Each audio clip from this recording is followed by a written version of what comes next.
Namaste everyone. So today we are going to learn about what are the limitations and cautions for yoga practice. While yoga offers a lot of benefits, as we already discussed in the previous chapter, mental benefits, physical benefits, health related benefits, emotional benefits, there are certain things that as yoga teachers we should be aware. Risk of injury. If the yoga student is not doing the practice correctly or is doing the poses incorrectly, there is always a risk of injury. For example, if a student is doing the garland pose, malasana, and if his knees are extending beyond the toe line, all the stress of his body is being carried on his knees, and eventually, after some duration, he's going to start feeling the knees hurt. Another example I can give you is Utkatasana, chair pose. Typically, in chair pose, students throw their knees forward instead of pushing their buttocks back. At the same time, the entire load is carried by the knees. So their knees are going to hurt after some time, not right away, but if they continue doing the process incorrectly, eventually it is going to catch up.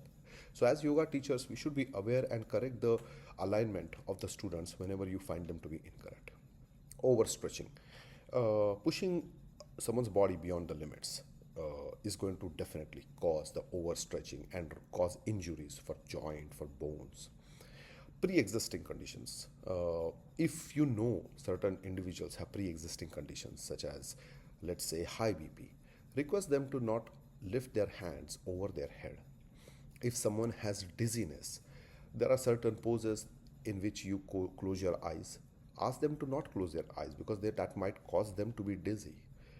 If you have a pregnant student, request them to not do a complete forward fold. So those are the type of things that as yoga teacher we should be aware of.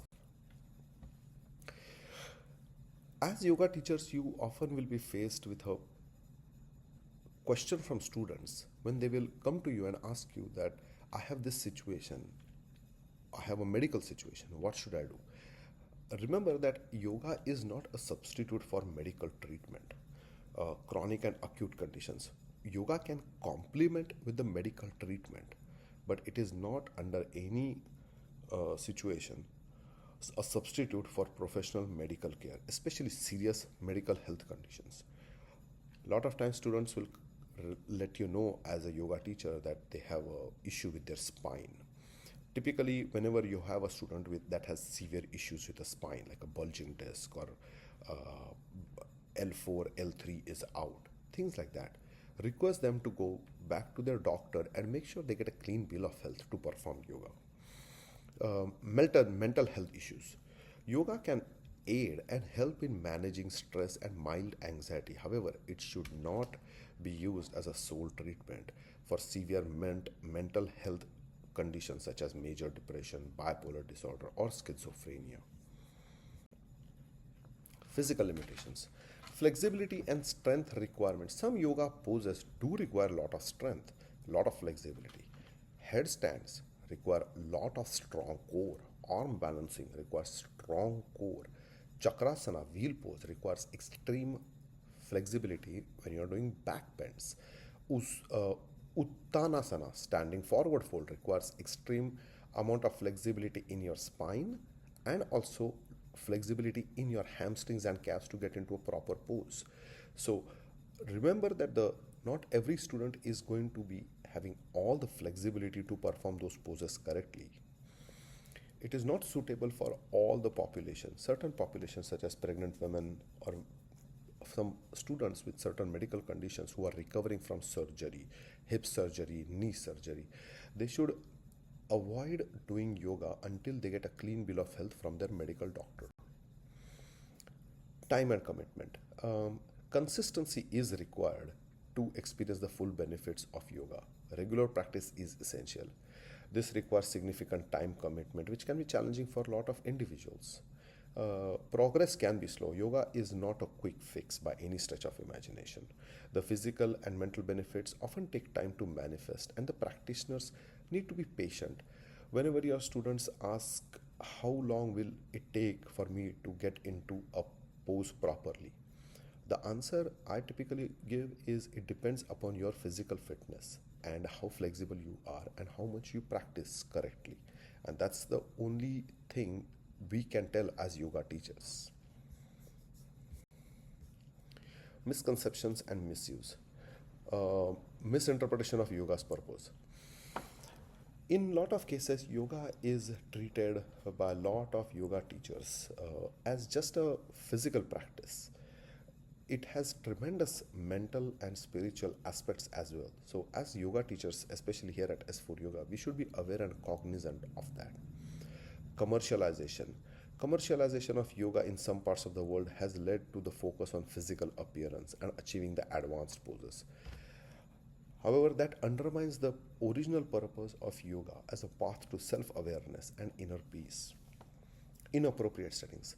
Some yoga classes may be overly crowded or led by inadequately trained instructors, which can lead to the risk of injury and reduce the quality of the experience.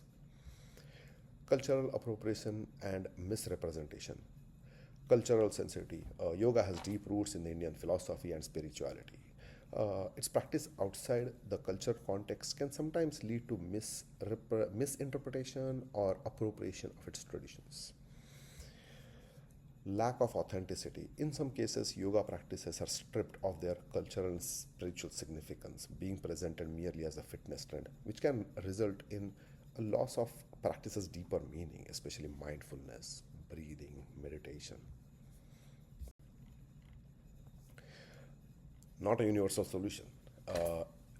Yoga does not have the same effect on everyone. While some may experience significant benefits, others might find it less effective in managing their specific health issues or achieving their own wellness goals, which is perfectly fine. That's just part of the general population. Contraindications for certain positions. Some conditions may have contraindications with yoga practice. For example, a student with glaucoma may need to avoid the inverted poses that increase the pressures on the eyes.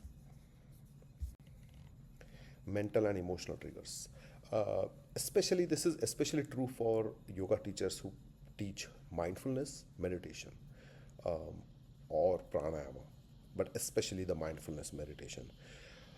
When you are meditating, the emotional release, people have a lot of suppressed emotions, and if we are doing a proper job of meditation techniques, a lot of emotions come out and it can be overwhelming for a lot of individuals. The emotional release can be challenging to handle without a proper guidance and support.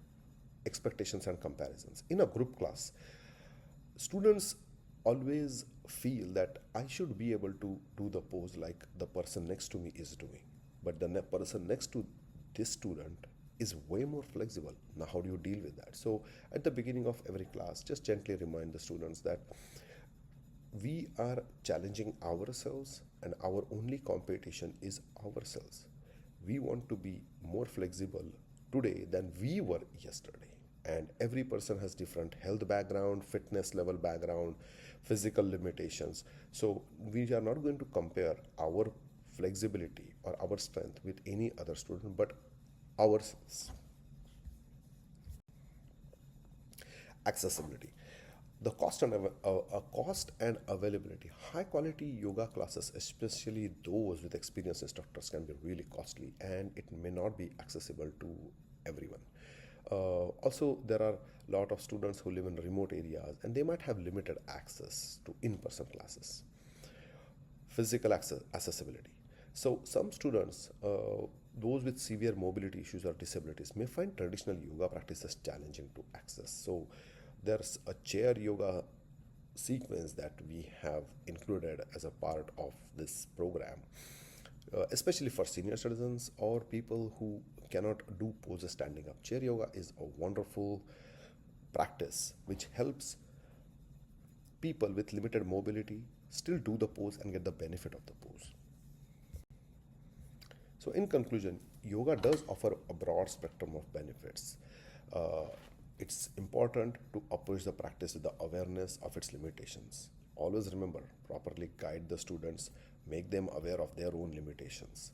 And if a student has medical issues, especially related to spine or recent surgery, request the students to get a clean bill of health from their doctor before continuing or practicing yoga, because eventually it is going to worsen their injury. So make sure you are cognizant of that fact as a yoga teacher. Namaste and thank you.